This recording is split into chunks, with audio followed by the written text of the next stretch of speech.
Greetings in the name of Jesus Christ, our risen Lord and Savior, from the LCMS Agricultural Consultancy Team. In order to have a good harvest, you need good soil. Water and wind can remove your precious topsoil, depriving the growing plants of vital nutrients and the ability to establish healthy root systems. In this presentation, we would like to encourage you to implement a few conservation techniques to improve your harvest and be able to keep farming the same piece of land for a long time.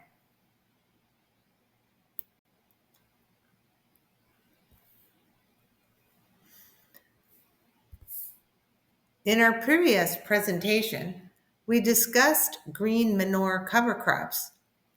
The ideas presented there are extremely helpful to protect and improve your soil. We cannot emphasize enough the importance of covering the soil. If cover crops are not used, however, leave the crop residue on the field, or cut grasses or plants like tithonia, or allow tree leaves to remain on the field. The whole idea is to cover and protect the soil from wind and rain. It also helps to keep moisture in the soil. This diagram shows how important crop residue is to protect the soil. With no protective cover, the raindrops splash down on the soil with a great amount of power and can break particles into fine dust, moving them up to a meter away. Soil particles and aggregates that have been detached are very fine and are easily transported down the slope with runoff water. Residue covers the soil and cushions the fall of the raindrops and reduces or eliminates splash erosion. Small natural dams are formed that cause ponding of runoff. Sediment is deposited in these ponds and remains on your field.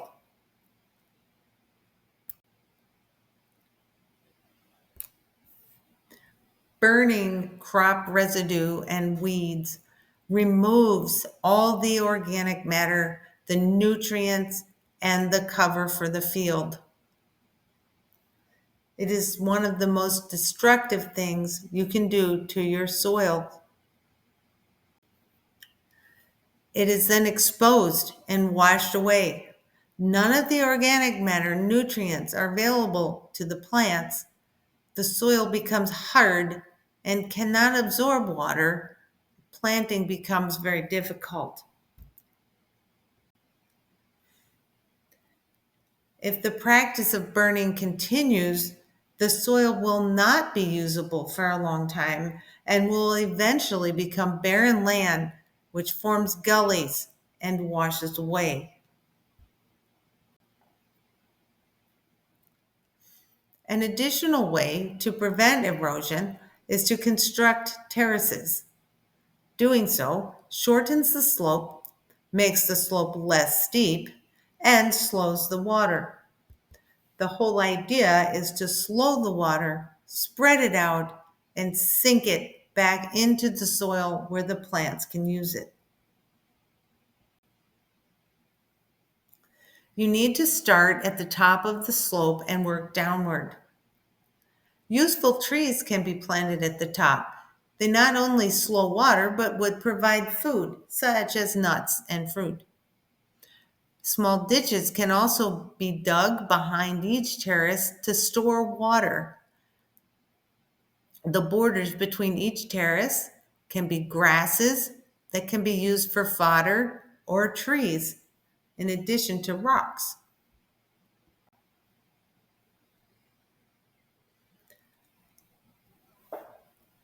This is an easy tool that you can use to lay out the contour lines to make your terraces. This is a clear rubber tube that's filled with water halfway. You look through the tube as it's held up in front of your face, as you can see Elliot doing. He is from Echo. You line up the two ends of the water with your eye and you sight a coworker across the field and find the point on that person's body that is even with your eye and the two ends of the water. That person then walks along the slope and you again find where it's level with them. They mark the spot and move onward all the way around the slope until you have found the level line all the way around the slope. Another tool that can be used is a simple A-frame. There's a string hanging from the top with a rock tied onto the bottom. It needs to be calibrated by simply making a mark on the horizontal pole across the middle. Then you turn the A-frame completely around, mark it again. In between those two marks will be the level. You do the same idea. You put the A-frame in the ground. You find where the rock hangs in the middle and is level, and you rotate it on one of its legs, finding again until that rock makes the string hang in the middle. At the end of this presentation, there's a PDF that you can read through that explains in great detail how to use the water ring and the A-frame to lay out your contour terraces.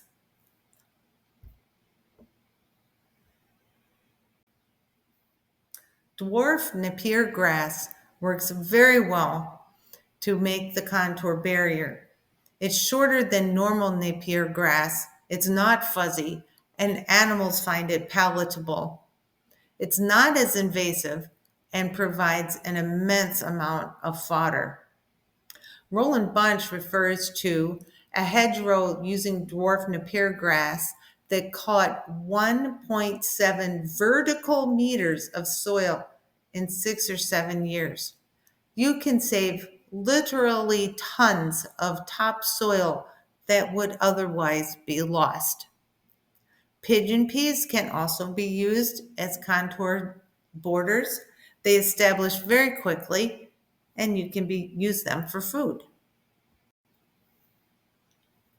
Trees that work well for terrace borders are Glircidia, it grows quickly and forms a living wall.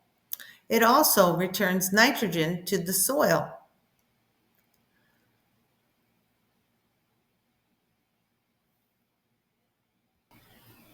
Moringa trees are also very useful for human consumption. Phaederbia sheds leaves during the growing season, so it does not shade out your crops, but it produces shade during the dry season, which helps to protect the soil. The only bad side of that tree is that it has very large thorns. A tephrosia tree is also a legume like Glircidia and returns nitrogen to the soil. It can grow up to 2 meters in the first year and also forms a living wall. The leaves of that can be used for insecticide, or if it's left as mulch, it prevents termites. It cannot be consumed by humans.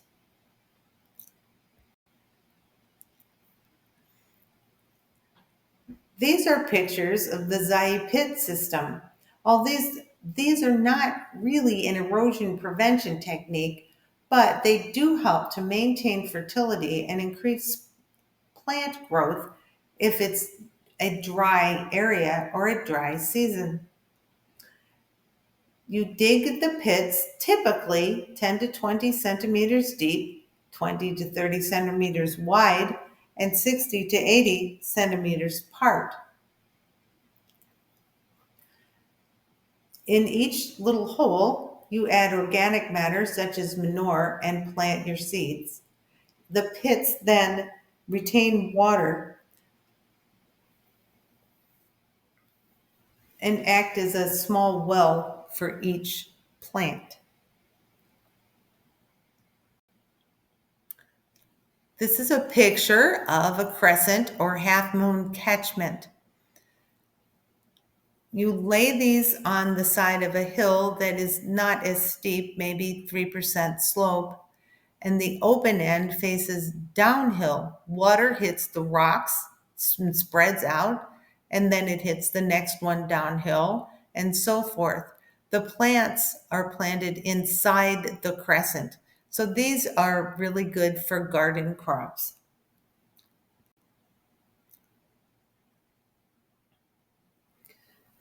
This is the PDF to which I referred earlier. If you would like more details and exact directions about how to lay out contours and other techniques, you can read this publication from ECHO, East African Notes, right here. You can click on it and read each page. The following page contains a video from Access Agriculture.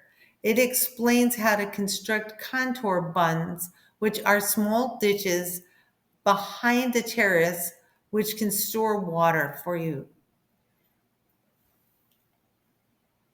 We hope this presentation has been helpful. And if you have any questions, please feel free to contact any one of our team members. And as always, I thank ECHO for all the resources they supply. You can also access any of their resources at echocommunity.org. God's blessings to all of you, and we hope to see you again sometime soon.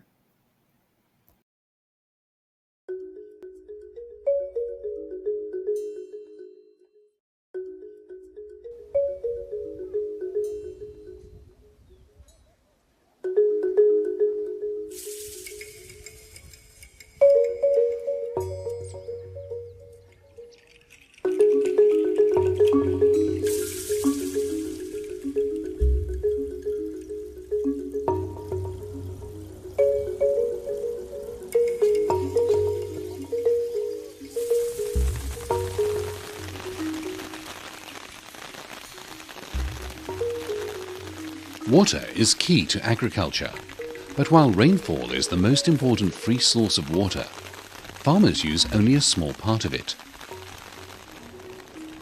On sloping land, most of the precious rainfall runs down the slope. Not only is this water lost to farmers' crops, it also washes away fertile topsoil.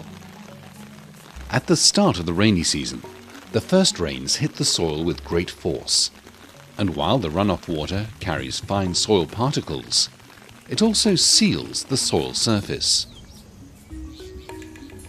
Once the soil is compacted, the next rain flows even faster over the surface, and hardly any water infiltrates into the soil. In the semi-arid savannas, where rainfall is limited and highly unpredictable, retaining more water in the soil can make the difference between a poor and a good harvest. You can slow down the runoff water by establishing contour bunds. Contour bunds are permanent ridges of earth that follow positions located at the same altitude. For over 20 years, farmers in Burkina Faso and Mali have made contour bunds in their fields on rolling land with less than a 5% slope. The water that comes from far and that flows with force is blocked by the bunds. That is why the soil drinks lots of water. In some parts of the field, it was impossible to sow anything. But as we learn to make bunds, the fields accept all. When it rains, the water stays for 3 days and the soil remains humid. Growing rice has become possible, and we harvest more millet than before.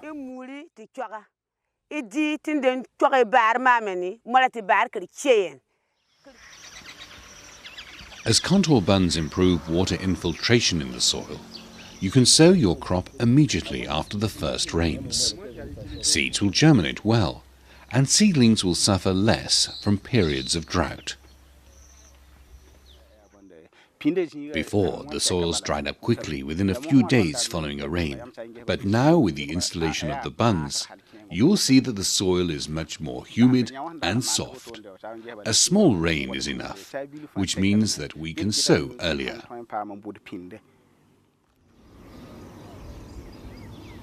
In areas where drought is a frequent problem, contour bunds have reduced farmers' fear of crop loss.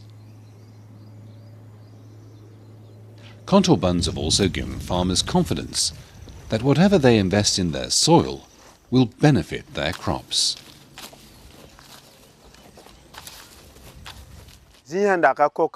When fields were not improved, whatever amount of fertilizer you added, all would be drained. But with the bunds, the water can't flow with force anymore. We are more confident. When you add manure, all will stay in place and your crop will produce better. Where fields have not been improved, the soil is red. But where it's improved, the soil is black and there's vegetation. Why? Well, the manure stays in place. Dead leaves remain, and the water cannot remove the small particles. What is given to the soil stays in place, and that's why crops yield more.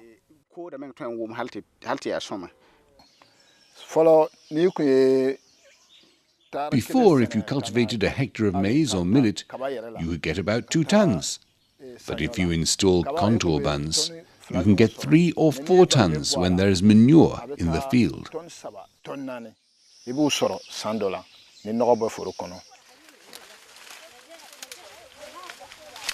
Apart from improving crop establishment and increasing yields, contour bunds have various other benefits.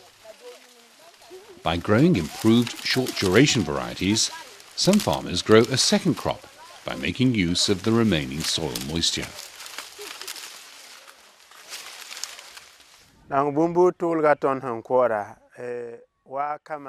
When you grow early maturing maize varieties, you harvest earlier. After harvest, the field with bunds will still have some humidity. If you plant watermelon or other melons, they will grow well and you'll have a lot of income.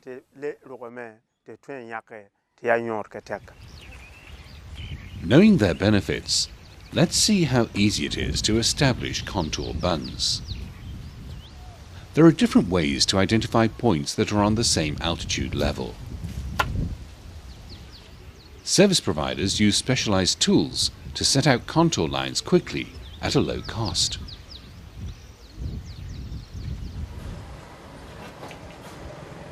Another tool that farmers can easily use themselves is the A-frame.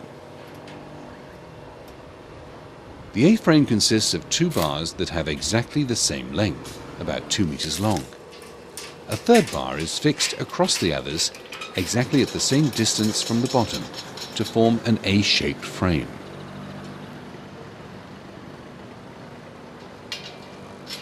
Local artisans in Burkina Faso make A-frames in iron and fix a water level tool to it, making it easy for farmers to handle. Once farmers have set out the contour lines in their own fields, they lend it to their neighbours. Sylvain and his family show us how to establish contour bunds. Explore the slope of the terrain and observe any signs of erosion. The first bund is made highest on the slope, as it's best to slow down the water flow there where it starts. Set out the first contour line 25 meters below the top of your field. Holding one leg of the A-frame firmly in its position, swing the other leg and position it until the frame is perfectly level.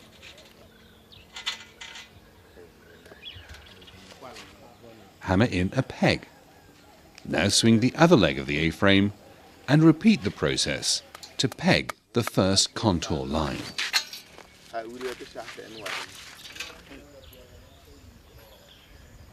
Once a contour line is laid out, smoothen the sharp angles to make it easier to plough the field.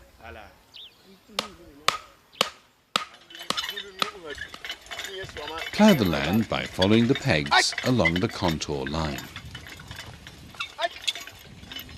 On clay soils, plough 2 times at both sides of the contour line.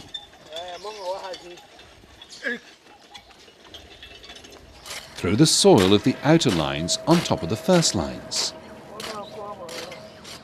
Clay buns will settle after the first rains and do not need compacting.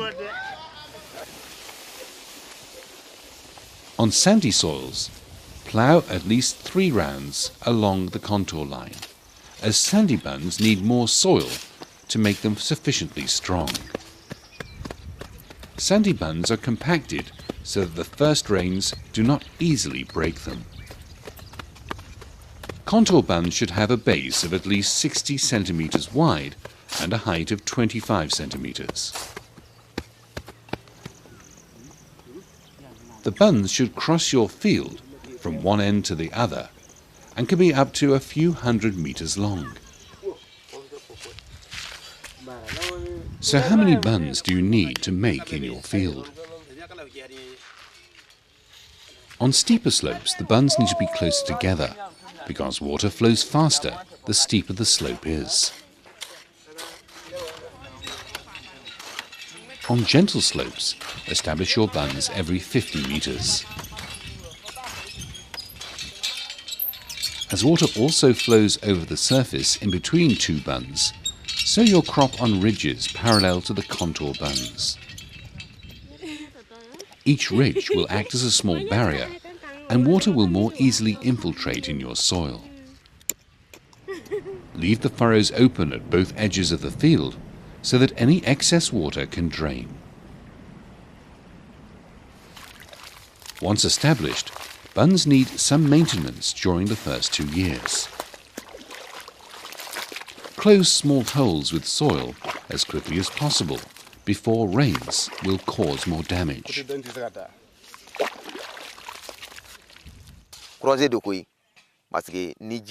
It takes courage, because the first rain may break part of the buns and you have to fix it. So it takes courage because every time the water comes, it will try to break this part. But if you have put stones there where the water has most power, it will reduce the speed of the water. As some of Tahabu's fields are sandy, he has strengthened these buns with stones. He's also planted andropogon grass just above the buns, where its roots strengthen the buns. Its leaves provide fodder, and stems are used for thatch.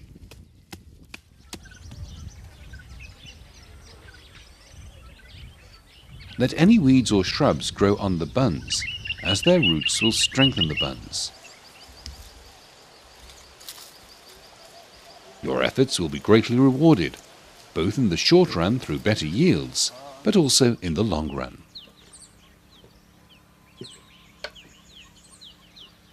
A few years after establishing buns, trees may regenerate spontaneously in the improved fields.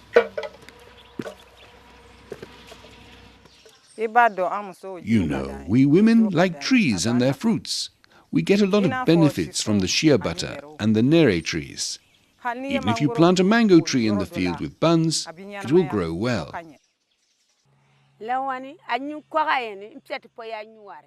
In fields with buns, shea butter trees benefit from the improved soil humidity. The trees produce well, and our kids eat its fruits. We collect the nuts and process them into butter. You see, the buns help us in many ways.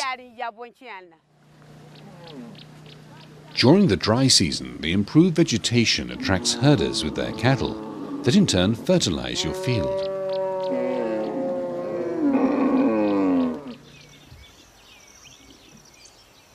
So contour buns improve soil fertility and crop yields in many ways.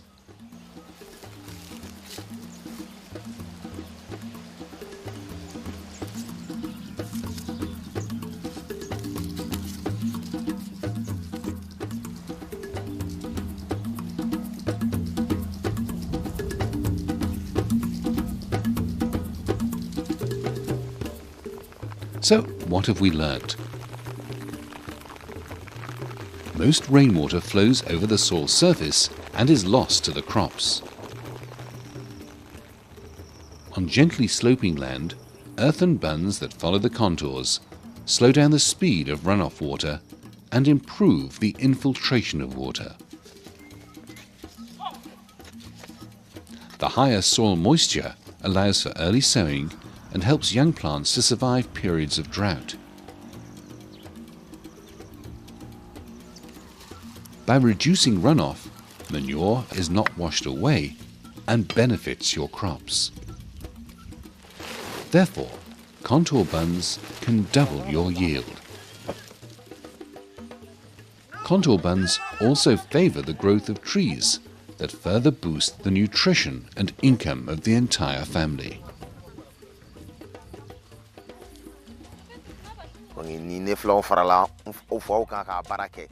My dad, myself and my younger brothers, we did the work together and we have seen the advantage. So what I want to tell my generation is that they should make contour bunds, that they take courage. They will see its benefits. What I am asking my fellow farmers is that each and every one will make an effort to make bunds so that we can help our agriculture, support our families, and ban hunger from our courtyards.